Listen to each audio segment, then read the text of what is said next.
और सूरज भाई क्या हाल है? नमस्कार सर, नमस्कार। कैसे हैं सर आप? ठीक है जी, ठीक। और गुरदीप सर कैसे हैं? नमस्कार क्या भाई। आजकल क्या बहुत चर्चा बढ़िया। आप पूछना चाहते थे? कुछ कल के बारे में चर्चा कर रहे थे, देश के बारे में, भविष्य के बारे में कोई चर्चा कर रहे थे। हाँ, वो हमारी बात ये चल रही थी गुरदीप जी से और आपसे कि हमारे देश में तरक्की कुछ कम हो रही है, तो इसके बारे में आप कुछ बता सकते हैं? पहले आप इनसे इनकी राय ले लीजिए, उसके बाद मैं अपनी राय दूंगा। हाँ जी गुरदीप जी बताइए। देखिए भाई साहब, बात ये है, हमारा हिंदुस्तान इतना बढ़ क्यों नहीं रहा है? हम्म। मुझे लग रहा है इसमें या तो राजनीतिक हो सकता है, हम्म। या धार्मिक हो सकता है। हम्म। लोगों की सोच इस चीज़ में फंसी हुई है, हम्म। जो राजनीति में फंसे हैं या धार्मिक में फंसे हैं, हम्म। लेकिन पढ़ाई की तरफ कोई जा नहीं रहा है। ये बिल्कुल सही बात कह रहे हो आप। हाँ, पढ़ाई नहीं कर।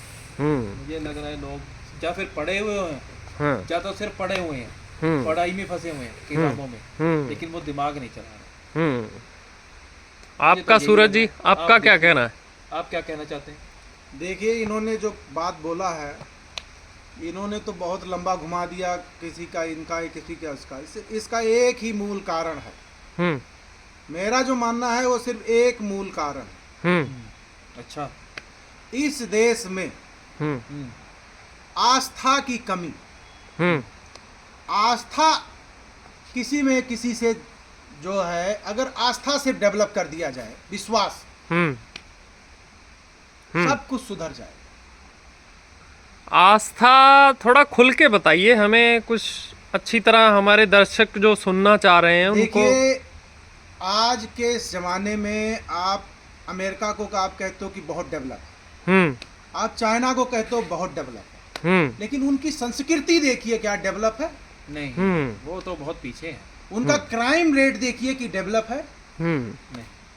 हैं? हाँ सही बात है। आज भी क्राइम तो हमारे भाई बहुत गांव बड़ा में, है। हमारे हाँ। देहात में आप चले जाइए, शहरी क्षेत्र छोड़ दीजिए, आप गांव में जाइए, आप देखिए, अगर उसके पास खाने के लिए कुछ नहीं है, गरीबी है बिल्कुल, लेकिन वो खुशहाल जीवन जीता है।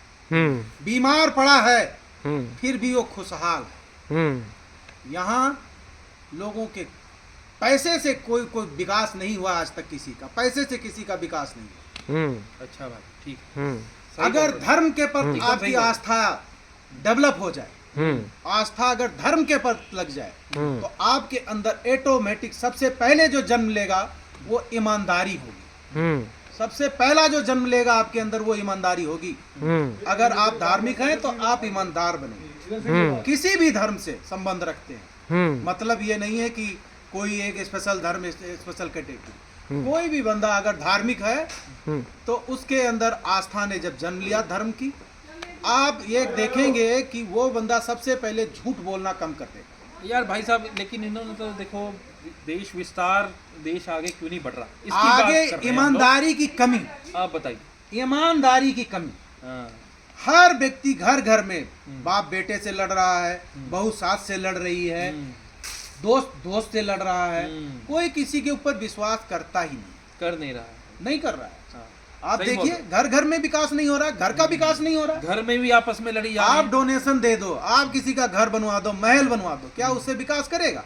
वो तो बेचकर दूसरा खा जाएगा, उसके पास दिमाग ही नहीं है। सबसे पहले धर्म का उत्थान होना चाहिए। प्रथम हमारा कर्तव्य है, इस देश में धर्म का उत्थान होना चाहिए। कोई भी धर्म हो, सबका उत्थान होना चाहिए। सब धर्म अच्छे हैं, देखिए, उसको अच्छे से समझने वाला भी चाहिए, उसको बताने वाला, उसको राजनीति के एंगल से घुमाकर उसको दिखाने वाला नहीं होना चाहिए। ठीक है? आस्था ने अगर जन्म लिया, आप सबसे पहले क्या करोगे? झूठ बोलना। ईमानदारी आपके अंदर जन्म ले लिया, अब आप ईमानदार हो गए तो आप दूसरे को टोकने की हिम्मत पैदा होगी आपको। आप बेईमान के रास्ते पर नहीं चलोगे, किसी से करप्शन नहीं करोगे, ईमानदारी पर चल पड़ोगे। और अगर हर आदमी ईमानदार हो जाए, आप, मैं कहता हूं कि वो बंदा, वो देश डेवलप होने से रुक ही नहीं सकता। सबसे पहले तो हमें तो ईमानदार आपका होना कहना चाहिए। मतलब है कि ईमानदारी सबसे जरूरी है। सबसे पहले तो आस्था, हमारा नहीं देश- नहीं नहीं, सबसे पहले आस्था डेवलप होना चाहिए, ठीक उससे धर्म का उत्थान होगा। और इससे जो है आपके अंदर जो जन्म लेगी वो ईमानदारी पहला जन्म लेगी। ठीक है। और जब ईमानदारी ने जन्म ले लिया, उसी दिन से आपके घर का, परिवार का कलेश खत्म होना चालू। ठीक। परिवार में कलेश खत्म होना चालू। ये नहीं अकेले तुम्हारे अंदर धर्म जन्म ले ले, आस्था ने जन्म ले लिया, ईमानदारी ने ले लिया, बाकी सारे परिवार खत्म, वो बेईमान है फिर तो। जैसे पहले धर्म युग था, हाँ, सत्य युग था, तो मतलब आप सोच रहे हो कि जैसे पहले युग थे तो इसलिए वो देश नहीं, वो तो हमने पीछे जाकर देखा नहीं है। अभी हमारी ज्यादा से ज्यादा 40-45 साल की उम्र, 50 साल की उम्र के अंदर हमने क्या देखा है दुनिया। हम जब बालिग हुए तो अभी ज्यादा ज्यादा हमने 20 साल देखा होगा। हाँ, अपने जीवन काल में। हाँ सही कह रहे हो। जो हम थोड़े तो समझदार और हुए आप क्या सोच रहे हो फिर क्या होगा और कैसे वृद्धि होगी हमारे देश हम की? यही देख रहे हैं कि धर्म से लोग हटते जा रहे हैं। अच्छा। और धर्म से अगर लोग हटते जा रहे हैं तो आप देखिए छोटे छोटे बच्चों के साथ क्या हो रहा है। कहने की जरूरत नहीं है, तो हाँ। मुंह गंदा होता है अपना। लेकिन सबसे बड़ी बात है कि चोरी कितने, क्राइम कितने, आप किसी भी मतलब समाज को ले लीजिए, किसी भी समाज को ले लो। हाँ। तो मुझे लग रहा है एक बात और है, ये हमारे बीच कि से सब हम निकल के अपने गए। फोनों में से भी बाहर निकले। हाँ हाँ, नहीं, ये क्योंकि बहुत अच्छी बात कही फोन आप। में हम फोन से घुस बहुत चुके हैं। जरूरी है। मैंने ये एक आपकी चीज बात और से मैं बताता सहमत हूँ, हम्म। मैं इस जब बात से घर से सहमत। निकलता हूँ तो फोन मैंने देखा गाड़ियों में लोग बैठे फोन चला रहे ऊपर से ड्राइव कर रहे हैं। हम्म। ये बहुत गलत बात भाई है साहब, गाड़ियों वाले। आपको मैं अभी तत्काल हाँ, की एक फोन में नजर, घुसे हुए हैं, बच्चे फोन में घुसे हुए हैं। अभी 3 बच्चियां मर गई बेचारी, 6 मंजिली 7 मंजिली से छलांग मार के 3 बच्चियों ने जंप मार के डेथ हो गई। तो ऐसे बच्चे फोनों में घुसे हुए हैं, हाँ, साहब थोड़े उनका दिन दिमाग का संतुलन खराब हो रहा है। ये आपकी बात बहुत सही बात फोन है, हमारे दिमाग को खराब कर रहा है। बहुत सही बात इनके है। बातों से मैं बिल्कुल सहमत हूँ। क्योंकि हाँ। मैंने अभी थोड़ी देर पहले कुछ एक किसी चैनल पे मैंने देखा है, IIT जो राजस्थान में है, कोटा में, उसमें कुछ बच्चों ने जो टॉप ग्रेड के बच्चे थे, 99.4, 99.7 ऐसे मार्क जिन्होंने हासिल किया है, उनके पास जब सर्च किया गया, लोगों ने देखा तो उनके पास मोबाइल क्या थी, सिर्फ बटन वाली मोबाइल, टच स्क्रीन वाली स्मार्टफोन उनके पास नहीं था। और उन्होंने 99.7% IIT में बीटेक में हासिल किया है। तो आप सोचिए कि उन बच्चों का मानसिक संतुलन खुद से करने की क्षमता जो डेवलप हुई वो कितने ऊपर की है। अगर हमें कोई चीज़ इजी मिल जाती है, मोबाइल क्या है कि हमारे जब हम पढ़ते थे बचपन में, मैंने तो देखा है कि एक कुंजी चलती थी, कुंजी।